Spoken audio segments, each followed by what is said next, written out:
YouTubers! Mike Martin's here, Mike Martin's channel. Man, I have a great article to read for you guys. Richmond neighbor fed up with helping out ghost house. Why aren't they renting out the house, at least? It's half a block from a great elementary school. So, lots of homes, investment homes there, lots of empty homes, lots of vacant properties. I don't know if you guys remember an article I read a few months back about the weeds growing in some of the yards, and there's a Facebook page called Richmond's Changing Neighborhoods. It's really good. You guys should check it out.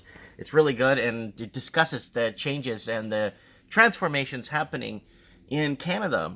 And basically what's been happening is the Canadian proper, the people that actually pay taxes in the country and send their kids to school and lay roots in Canada, that have come from all over the world to make this country what it is today.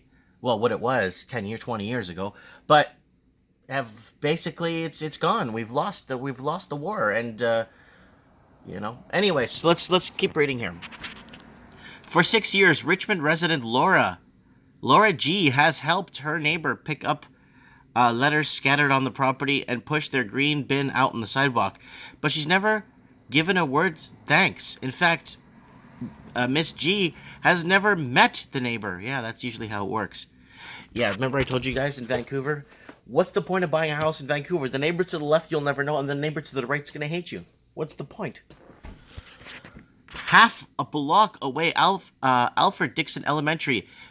The house never has its lights on or windows open. Someone broke a window and took weeks until it was fixed, recalled Miss G.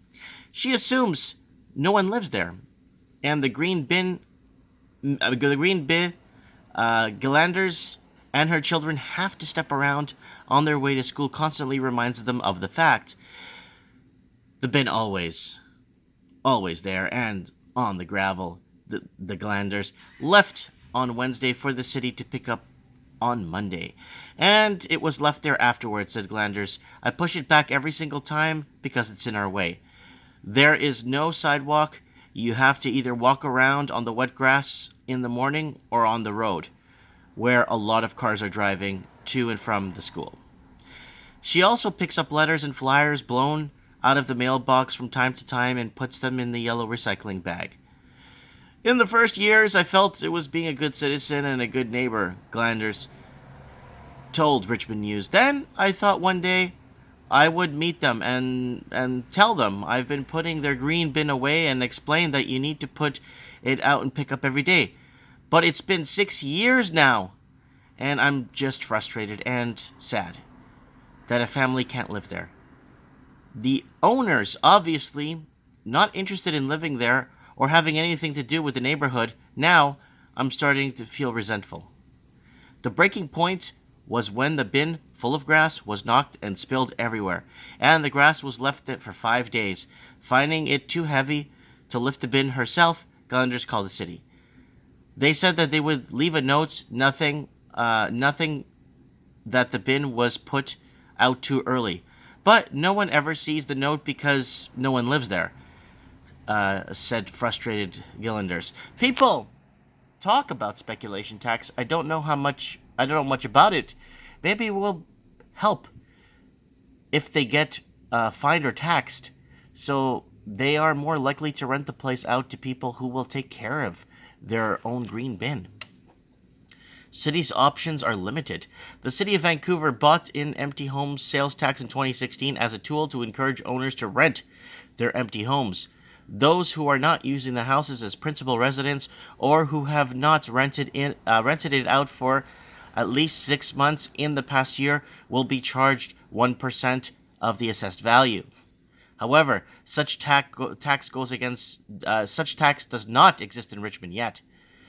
At this point, we have not received any direction from council to consider an empty home tax similar mechanism, said Ted Townsend, City of Richmond spokesperson.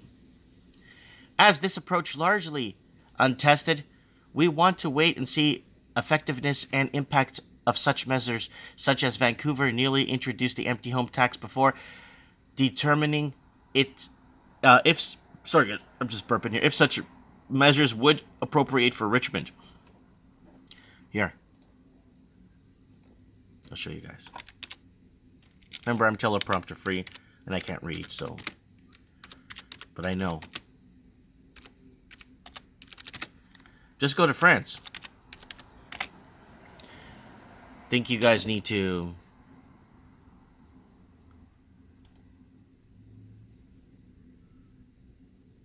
Vacant homes and global epidemic, and Paris fighting with a 60% tax. So I bring this up all the time. Look at this. Runaway real estate speculation bin filing global capitals with vacant homes, creating artificial shortages in the world's most sought after cities. So they didn't get the results when they put the tax in the first place. That they didn't quite get the results they wanted. So they're tripling the tax to 60%. Paris empty home problem, 107,000 empty homes. So more than 40,000 of those vacant homes are even connected to electrical or power grid. So guys, I bring this up all the time. Richmond, tax your empty homes 30-40%, and you'll see a huge change quick in a heartbeat. However, when this tax is expected to come into effect, as has yet to be announced. As for now, neighbors and unsightly houses in Richmond, such as the Gillards, can make a complaint to the city's bylaw department, according to Townsend. If an investigation determines a property is deemed unsightly, we usually attempt to work with the owner to bring the property into compliance and with graduate to enforcement. If that doesn't happen, said Townsend, ultimately the city can undertake the cleanup directly, and its costs apply to the property taxes. But it happens rarely. Most property owners usually voluntarily comply. Guys, you know what? This is a big deal, and this shouldn't be happening. Canada needs to step up and say, yeah, baby, yeah, 60% tax. Yeah, where does that go? To schools, hospitals. Yeah, leave it empty for us. Don't worry about it. We'll help the homeless. Yeah, 107,000 empty homes. How many empty homes do you have in Richmond? Like 40,000, 30,000? You'd be surprised. Let me know what you guys think. Richmond neighbor fed up with helping out ghost houses. You know what? I'd be too. And especially for people that don't want to pay the property tax, because if you look in the rears right now, there's almost 690 million in back property tax unpaid by foreign investors. And when people won't even say thank you to you or even be grateful that you are, it's an investment. I don't call up my stock company, like my companies I stock in, and say, hey guys, thank you for going up in value today. You guys made me and my family rich, a rich family today. No, I don't do that. So why would somebody that owns a home and has an investment property do that? So anyways, guys, let me know what you guys think in the comments below. I'm getting fired up for some articles today. Don't forget to hit the subscribe button on my channel. Comment below. I'd like to know. This is from July 6, 2018, 9:01 a.m. Thanks for watching.